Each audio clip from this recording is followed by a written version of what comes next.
So today I wanted to talk to you about what's going on in the market as far as the panic that's going on. And we have to look back at what's been going on for the past 13 years. We've had probably 10% of the people out in the world thinking that we're going to have a crash. And they've been predicting that and predicting it and predicting it. Well, we know what happened. It hasn't crashed. In fact, it's been going up little by little over this past 13 years. Until we hit 2020, and even then it declined. Everybody panicked because of what was going on with the pandemic. But then after that, we rose way up, we jumped up. And that's where we've been continuing to grow since then, until the end of last year. And because of all the headlines, because of all the experts that were saying this just we can't sustain this, we're going to hit the bottom, it's going to be a big dump. We actually did have a lot of sellers dumping their properties because they were panicked. They knew that the interest rates were going up. They didn't want to hold onto their property. They wanted to get rid of them. And so we had a flood at the end of last year into the beginning of this year. And then it slowed down again. And they pulled back their inventory.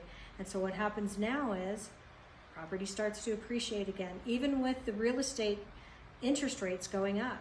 So we, again, people created this crazy panic because they were listening to the headlines. The experts were incorrect.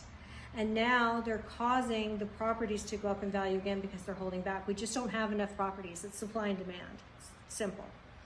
So what are we going to do about that?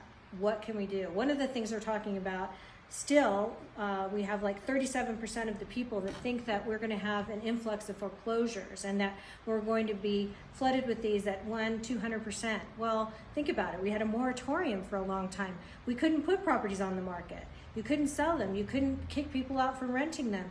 It was crazy. So now that there is ending up being one coming out there, well, that's 100%, right? 100% growth. If we have 200% growth. So it's looking like it's just going to plummet. But again, it's not going to. We don't have the inventory, and the people aren't losing their homes like they thought they were going to. So the experts were wrong. And now we have to figure out how we're going to correct this. And I'll do another blog later and let you know what my ideas are on that. But one thing I know for sure is that agents, I believe that the market is going to get better and better. And I believe that as interest rates start to fall, we're going to have a panic again like we did. And you guys better be ready. And I'm going to do a blog about that too. So I'll talk to you next time.